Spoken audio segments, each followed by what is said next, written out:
Welcome to this episode of the Empowered Gymnast podcast. This episode is with Trent Milligan. Trent is a Canadian national team gymnast. We chat with him about how he started in the sport and how he grew to be a national team gymnast. We talk about his journey through gymnastics and getting onto the national team and competing internationally.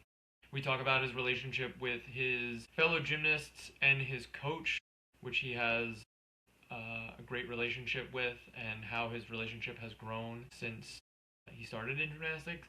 And then we talk about his journey into content creation, which he's very well known for on Instagram, TikTok, and YouTube. Trent Does Gymnastics. That's how I ended up chatting with Trent. He's an awesome dude, and I really enjoyed talking with him about his story. If you like this podcast, you'll definitely like his content. It's very entertaining and gives a good idea of his training as well as his teammates' training. So, a lot of good takeaways from a very high level gymnast. Enjoy. Thank you for coming on. I appreciate it. Of Appreciate course, taking the time out of your Sunday to chat with me. absolutely. So where in Canada are you? I'm in Ontario. I'm fairly close to Toronto, about 2 hours south. And I'm kind of in the countryside. Got lots of land around here. It's like a great little place to live. Nice. And you've been there like your whole life? Yeah, I was born here and then I've grown up here ever since. So Gotcha. Nice. I just kind of want to start off by just talking about, your journey through gymnastics for like people that don't know you. I'll be honest with you, I don't really know about a lot about you. I've been following your content for a while. I really enjoy it. But just interested to hear about like how you started in gymnastics and your time as like a junior gymnast and where you're at now. right, yeah. So I mean, it started. I mean, I'm 21 now, Okay. and I started in recreational as most people do at around 4 years old or so. And I was in a class with a current athlete. We're okay friends now. We do know each other now, which was kind of funny because he was my coach when I very first started. But yeah, he was my coach for just like a recreational class, and the head coach of the program, I guess, heard that I was in this class of this athlete, and he was like, "Oh, check out this kid! Like he's really good and whatnot." So the head coach kind of came up to me and did like an assessment of me to kind of see where I am and if he would want to pull me into like a competitive program, which is typically kind of how it works in gymnastics clubs, like the Yep. recreation programs, that feeder program for the competitive program.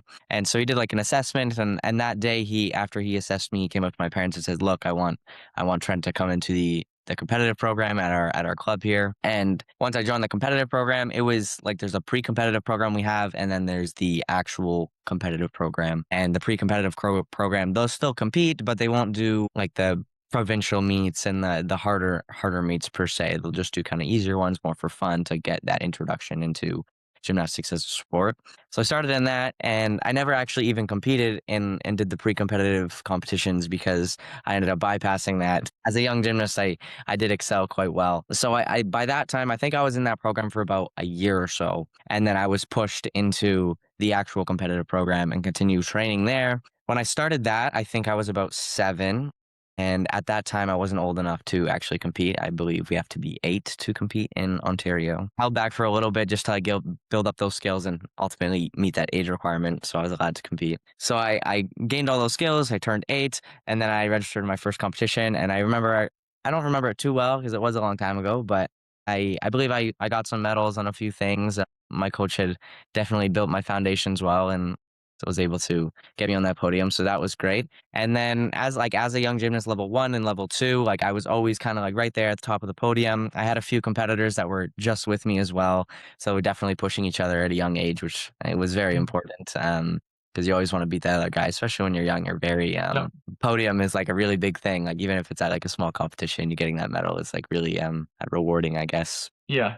But yeah, so then I level 2 and then level 3, I got into like it's a new kind of program where in level 1 and 2, it's very, you do compulsory routines. So your routines are the same for everybody. I believe since then, it's changed. It's completely different. Anyway, when I was in there, yeah, the compulsory routines. And then level 3, you get your optional routines. So your coach and you, I mean, when you're young, it's mainly your coach because you don't know much, but you construct a routine that's best for you. You can have different skills. And that's when like a difficulty aspect starts to come into gymnastics. And, Hmm.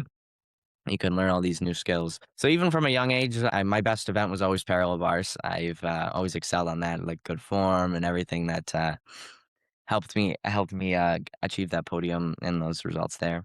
But then when I was in about level 4, maybe even late level 3, my gymnastics club had a big falling out in the men's program, and Okay. yet, but my coach had to leave. There was just some things that happened there. So then I ended up at a circus gymnastics club for about 1 full year. I wasn't competing because they didn't do men's gymnastics. It was just circus. However, they did have men's equipment there, and my coach was friends with the owner of the place, so he like let us train there and kind of just maintain what we had. Didn't really learn too much, but I was there for a year, built some more skills, and then we became to realize that that really wasn't the place we could stay because obviously I wanted to still be in competitive and continue on that journey. So then we moved to a gym in Milton, Ontario, which is about an hour and 20 minutes from my house. And so it's quite a long Right drive, on. Right. especially when I was younger. I can't drive myself, so my parents would obviously take me from A to B. But I started there with another coach. My coach that I had when I was younger came with me as well. Because he was also friends with the coach at this club. He's kind of got a lot of connections. Right. So we started at that gym, and I stayed there for a very long time, through COVID, through like many ups and downs. And I think I was there for about 8 years, I want to say. And the coach there is a great guy. I'm really good friends with him now for all that time because I grew up from like a younger athlete, about 12 years old, all the way till about 20. So it's like your kind of prime years, I guess, to make like friendship. Right. Say.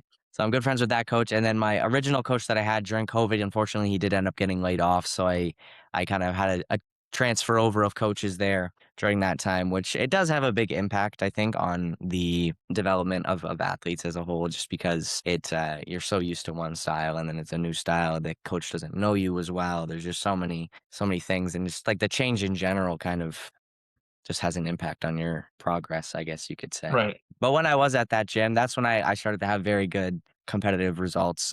I just got there when I was level 4, so about 12 years old, and then by age 18, I competed internationally for Canada at the Pan Am Championships in Rio Okay. de Janeiro. So that was a fantastic experience. But prior to that, I did national championships. I was on national team for a little bit after I think I was 14 when I first got put on national team, my first national competition. So I was put on team, and then that's when COVID struck and nobody had been training. There was just a whole mess, as most people know. And I was taken off of team because I wasn't doing 6 events. I had an injury at the same time, kind of with my wrist. It was bothering me, but Hmm. I ended up getting at the national championships in 2022. I forced my way back onto team by hitting 4th place at the national championships, which qualified me to go to Rio de Janeiro. And yeah, I was put back on team. Fantastic experience at that competition. And then from there, what happened after that? It's funny. It's like the more recent stuff I've forgot more than the but beginning of the journey. So after Rio de Janeiro, I came back. Obviously, I was thrilled after the experience, and Right. it's 2022. Then we were still working. I was still on national team, and I was right at the brink of going from junior national to senior national, which is a very, very big jump when it comes to gymnastics. Because from junior, your age cap is 18 years old, and is just 19 plus. So it's you have some of the Olympians that you're competing against as like a young 19-year-old just making that jump into senior. Everybody has that struggle, but normally it takes a few years to kind of find your place and adjust your routines accordingly to get those scores back up where you want them to be. But I was still 18 years old at this time, and I was going to national championships, and then we had something called the Canadian Winter Games. Was a qualification was coming up for that, and I've heard from past teammates that I competed with that it was a fantastic competition. It's multi-sport, a multi-sport event. So they have all the other like winter sports there, and it's in this. Okay. I think it was in Prince Edward Island is where it was when I went. So I'm like, okay, I have to make this competition. Like I've heard too many good things about it. Like I really want to go to this one. So we had our first trial in December of 2023, and I ended up placing high enough to make the second trial to get another shot at making the competition. And the second competition, I did okay. I didn't do great, but it was still the top 6 that ended up getting to go. The top 5 spots were confirmed based on placement at that trial. And then the 6th spot was kind of up for interpretation on how well you did at the first one, and the other meets you kind of did kind of like a they all combine, like they pick who they think is the best fit for the team. I think at that meet I ended up getting 4th place, so I secured my spot for that one. So that was super exciting. All the guys Nice. were happy. We got some pictures together and everything. And what come to Winter Games, it was in February of 2023, I believe. And that was everybody who had told me it was the greatest competition was 100% right. It was so fantastic. There's so many Lived up different to the hype. yeah, lived up to the hype for sure. There's so many people there. And we had a women's team that was competing with us as well. We all stayed in dorms together with all of the gymnasts. We also had some karate athletes from Ontario rooming with us as well. So we got to know them pretty well. So it was just lots of connections were made there. I met my girlfriend actually at Winter Games. So it was just there were so many cool things that happened there, and I did very well as well as like in the competition aspect as well. I ended up placing 3rd all around, and I got 2nd place on parallel bar, 2nd place on high bar, and I think that was it. And then the team, we won 1st place as a whole as well, which was awesome. We were all super hyped. Awesome. Yeah, it was super great. And then since then, I've just been kind of grinding out in the gym. Like I said, I made that jump to senior, and that's when things really changed. So since 2023, I've been competing nationally. I've been probably around top 10 or so in Canada since then. But we have some guys that are very, very talented since the boys that went to the Olympics are still going along. I think most of them are heading for 2028 as well. So I'm trying to play Gotcha. up to try to get back into that Kind of mix. enjoying it. Yeah, but I'm starting to get there now. Recently, I had an injury with my knee, and it's kind of been having a setback. But I've been back on 6 events now, and I put up a good score that I was kind of content with. So I'm like, okay, there's like a real thing here I can really be focused in on and try to get my score up to where I want it to be. And I can at least see a clear path now, where before when I was doing my 4 events, it was like a little wishy-washy. I was like, oh no. Right. Yeah, I'm getting there. Gotcha. So just to kind of like clarify, so in Canada, you start like level 1, 2, you said is like compulsory, Correct. Yes. and then how high does it go? So it goes from there's level 1, 2, 3, 4, and 5, and called National Open, where it's like the next step up from level 5, but it's like one step below Junior National. You still get to compete nationally, but you can't qualify for like national team or any of those things, where the junior and senior is more of a high performance stream where you can make Team Canada and then compete internationally for Team Canada. So I Gotcha. guess like the levels, yeah, it's just 1, 2, 3, 4, 5, National Open, Junior, Senior. Thing. Yeah, because I don't know how familiar you are with the American system. It starts at for some reason it starts at level 3, and Right. and then you have 3, 4, 5, 6 are compulsory, and then 7, 8, 9, 10 is optional. And Right. like there's some weird like 6 and 7, those levels are like a little weird, where like the lines are I say that the lines are like kind of blurred between compulsory and optional because like level 6, it's just a really hard level, and then level 7, it's kind of like an easier optional level where it's pretty much just everybody does the same routines.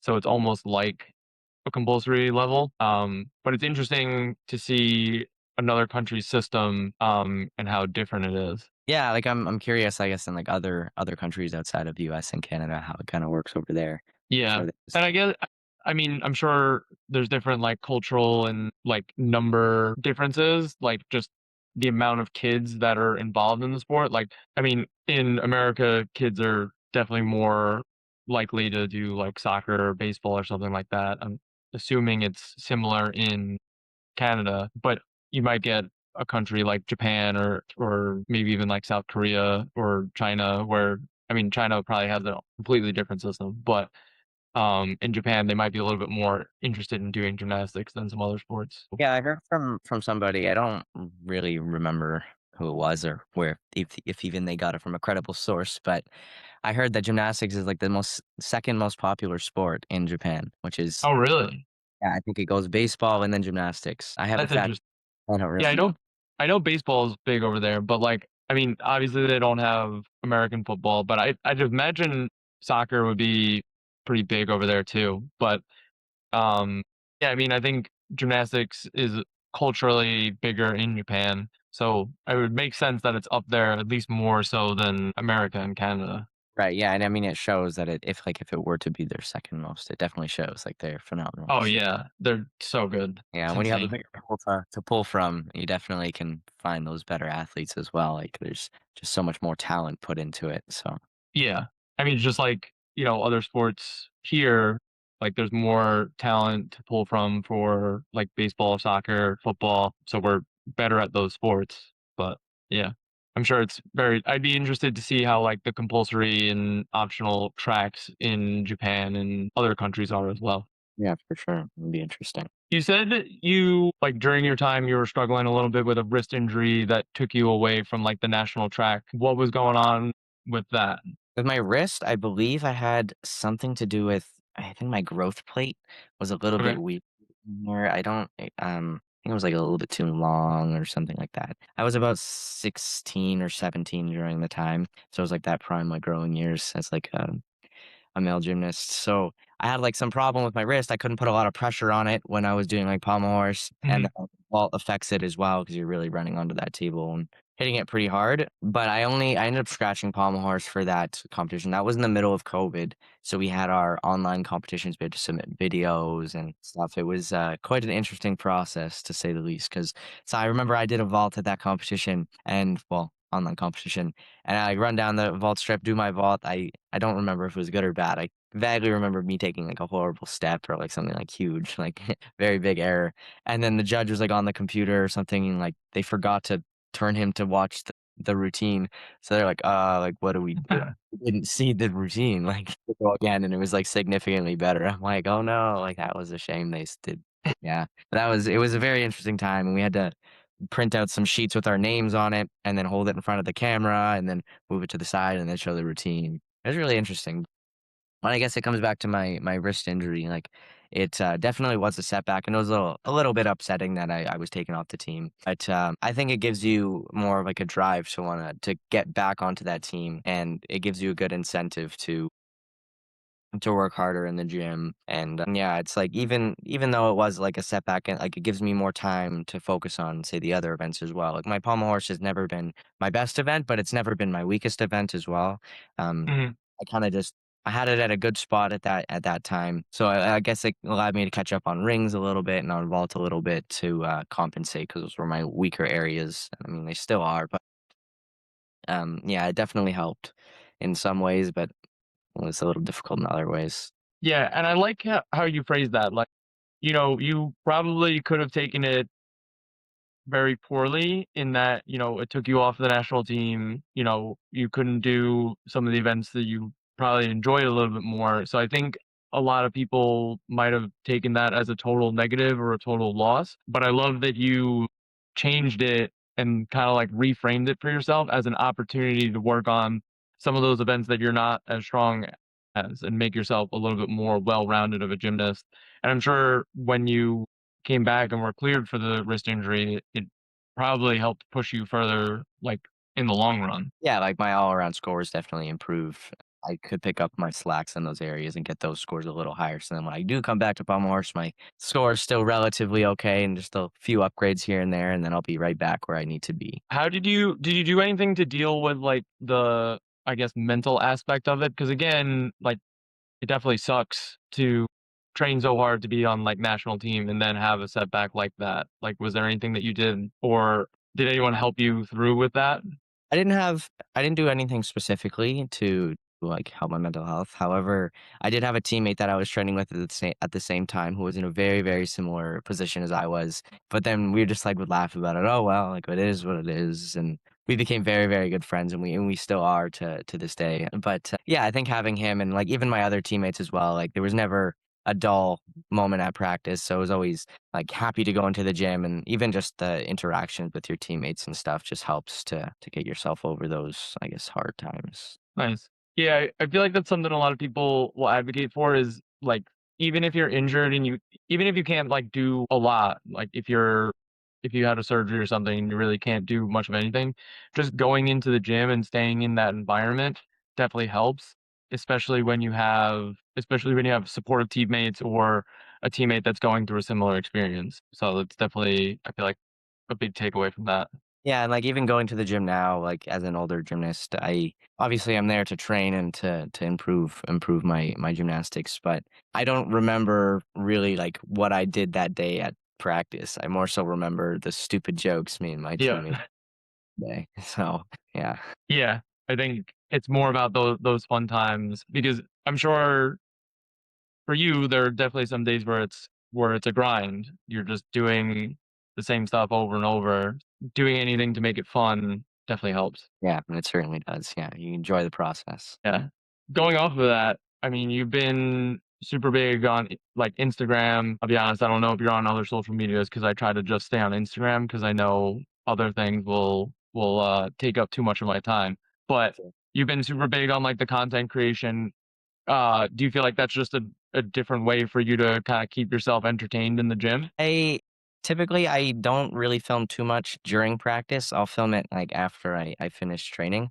Okay. Um, do like I do record all of my turns and all of that, but it's not necessarily for like I'm not thinking about the idea when I'm filming my turns. It's more so I'll film the turn and then later on that day or whenever it may be, could be a month down the road, I'll like think of something and like, oh yeah, that clip I took from whatever, and then I'll pull from it and make a cool little video out of it. But it is definitely uh like entertaining in the gym, and it does make me want to go more, I guess. I mean, when I started at like I think 1,000 followers or something, just as a young gymnast from Canada, and then I had no intention really of being like I'm not huge now, but I have like a I guess a respectable follower count now. And when I started, I really didn't expect to have I guess what I had now. And to be honest, I may have even have given up if I didn't have a video that kind of blew up really well at the beginning, which that really like sparked that like holy crap, maybe I can kind of continue growing and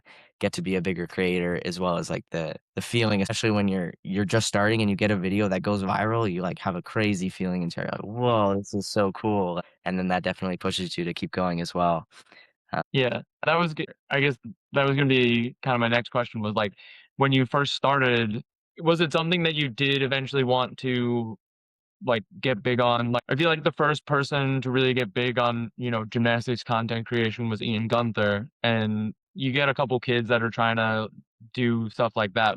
Was that the goal for you, or was it just, something that you wanted to try out just for At the beginning, it was more so just like a tryout and like in hopes I would kind of go viral. yeah, At the time, the teammate I was talking about earlier that was kind of in that situation with me, his name's Dory, and he's like I said, a good friend of mine. Is very good with film, and I think he went to school for 3 or 4 years for in like the film industry, so he's very familiar with those kinds of like the camera angles and how to kind of gotcha.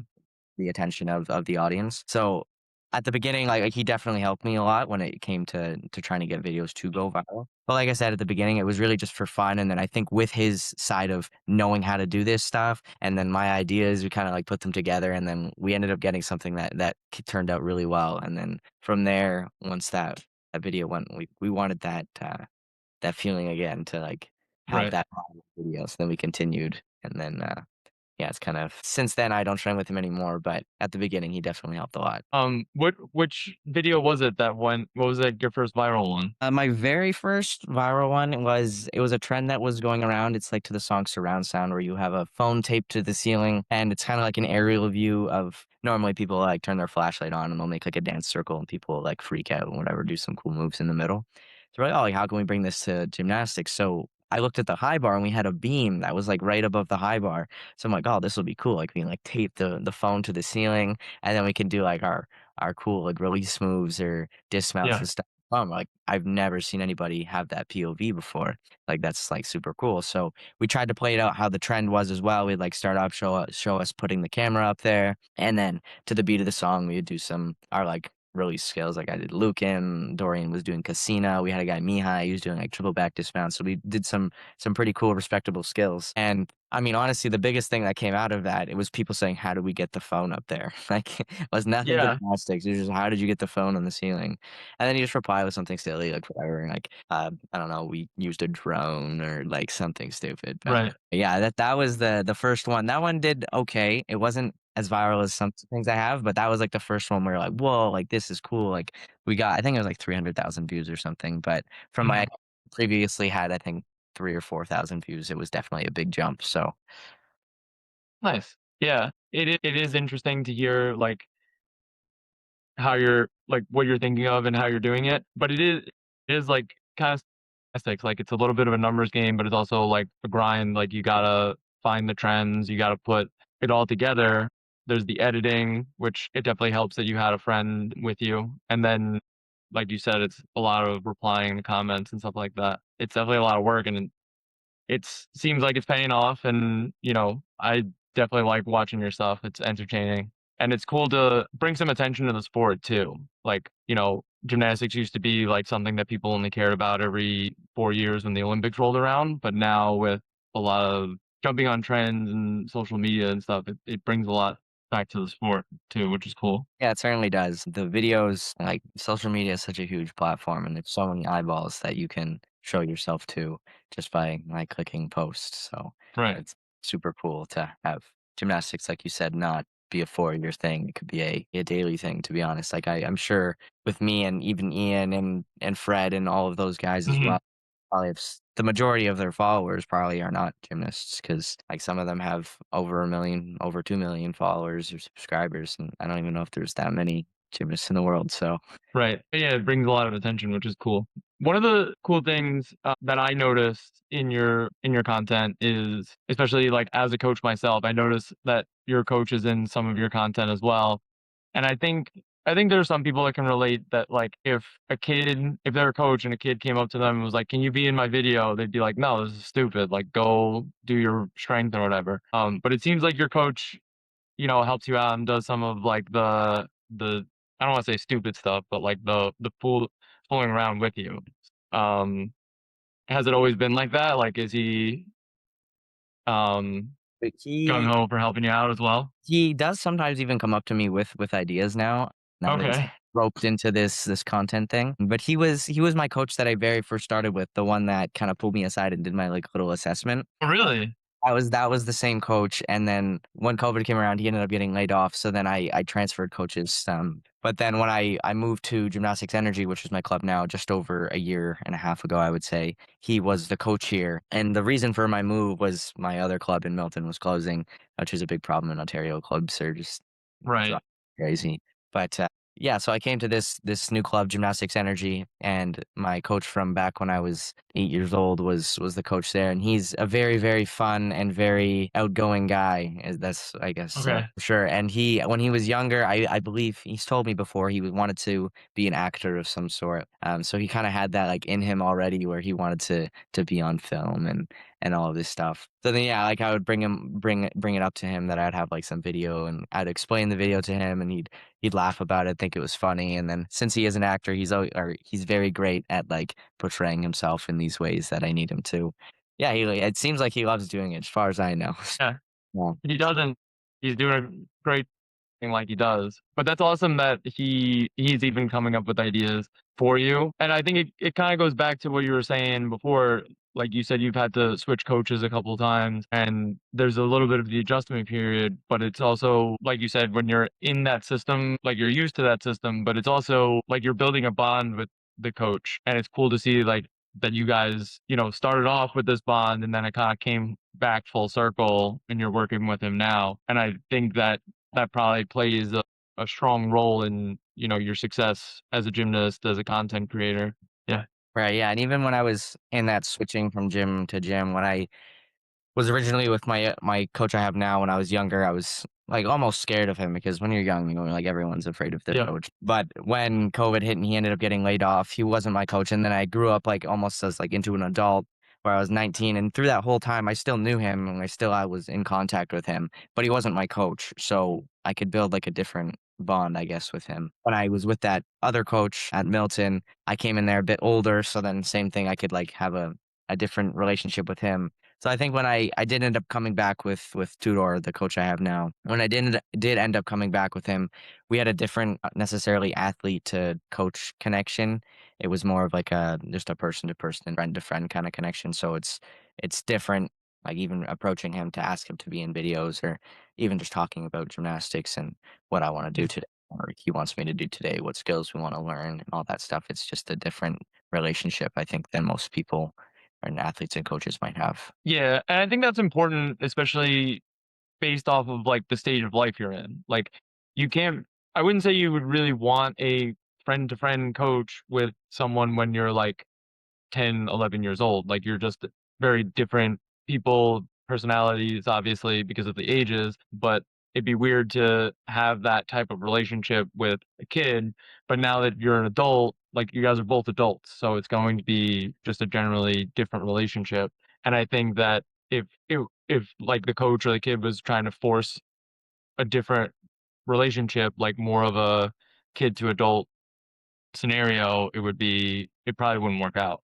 A lot of conflict and whatnot, because as an adult, you're like, "Why are you treating me as a child?" Like, it doesn't. Yeah. I guess I don't know, maybe some people need that, but it sounds like if that was the case with you, like it probably wouldn't work out. So the last thing I have is just kind of like a lightning round. So it's just kind of questions that are pretty much the first thing that just pops in your head. So if you're up for it, that'll be the last thing we do. So the first one is just what is your gymnastics hot take? My hot take. Men's gymnastics is harder than women's gymnastics, but I'm sure lots of people don't wanna hear that.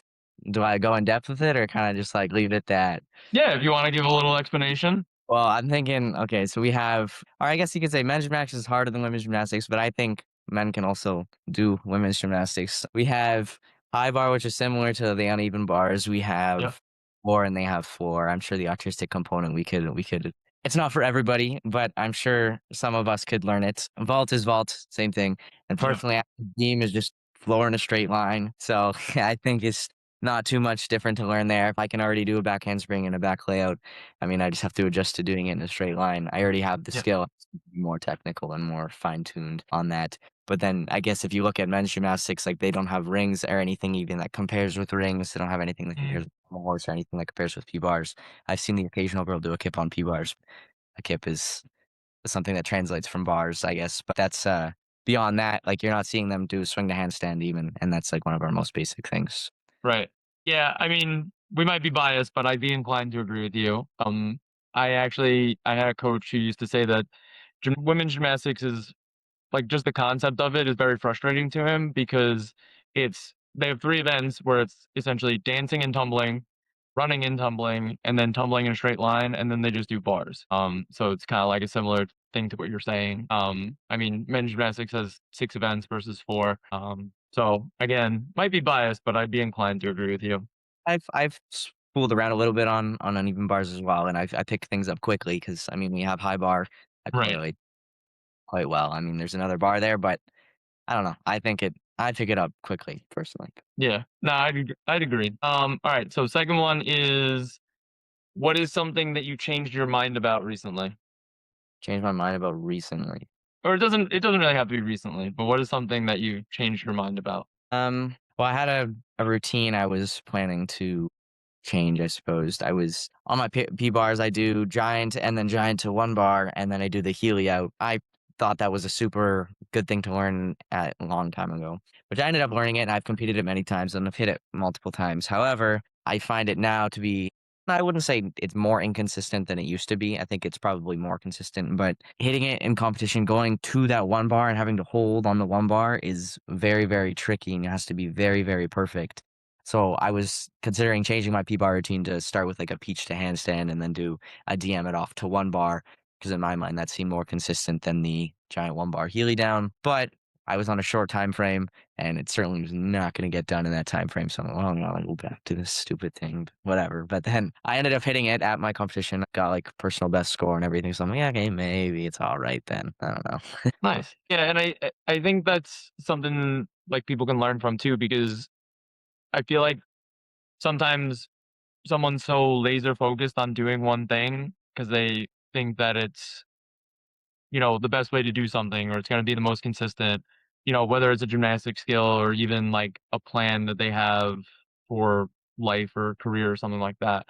And just because you wanted to do it that way for so long doesn't mean that, maybe switching to a different plan is actually going to be better for you in the long run. Right. So, Yeah. I've always thought to try to do the hardest, easiest routine on every event. yeah.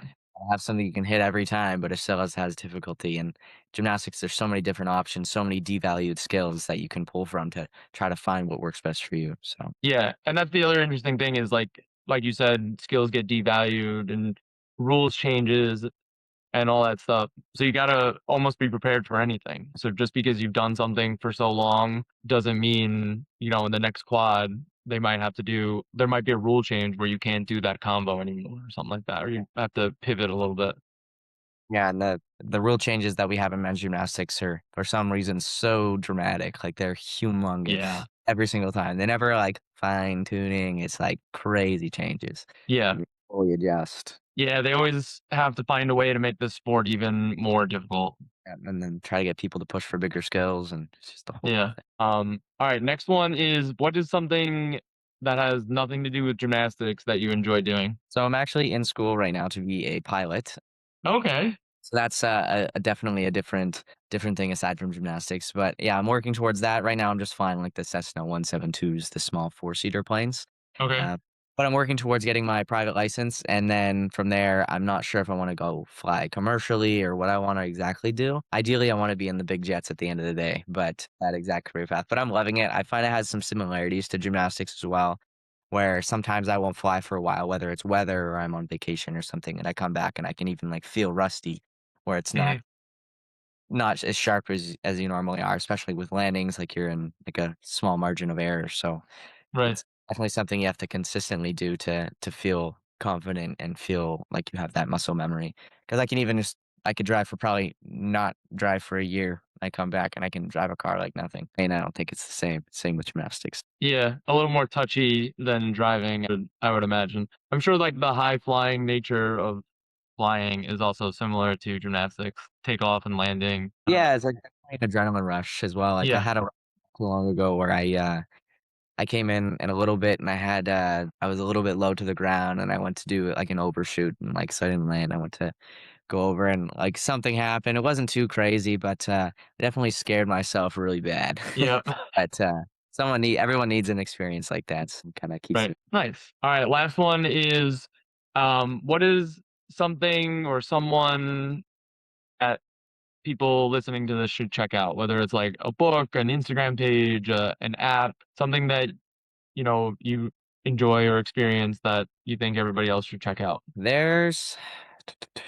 see like an Instagram page of some guys I've been watching recently that are um who has some Justin Chow on Instagram. I don't know if you know him. I don't I know think him personally, but I really like what he's doing. He's got some similar content to me, I think. gotcha. Some of the other guys just do more of a like Fred has his own kind of content. Ian, I think I try to base my content a little bit off of Ian's. I like what he does as well. But Justin, he's kind of more similar to me, I guess, when it comes to size of creator as well as what he does with his social media. So I like him a lot. And then what else is there that's like a book or something like that? Uh, yeah, that's really all I got right now. That's cool. So Justin Chow on Instagram, another gymnastics content creator. I like it. I mean, again, I really like this wave of like gymnastics content creators. I think it brings a lot of eyes and attention to the sport, especially so that it's not just every 4 years. So I think that's great. But yeah, I appreciate you hopping on. If people want to check out your content, where do they go? Trent does gymnastics on Instagram and YouTube and on TikTok. I am Trent does gym, so just a little bit shorter there. And then on Snapchat it's just Trent Milligan. It's Trent Milligan. Nice. All right. So if you're not already, you should go check out Trent. I think he's got some great content out there. I really enjoy it. But yeah, I appreciate you hopping on. I appreciate you sharing your story. I think there's some good takeaways for anybody who does gymnastics, especially, but really anyone who, wants to do anything. Appreciate it. Yeah, thanks for having me on. No problem.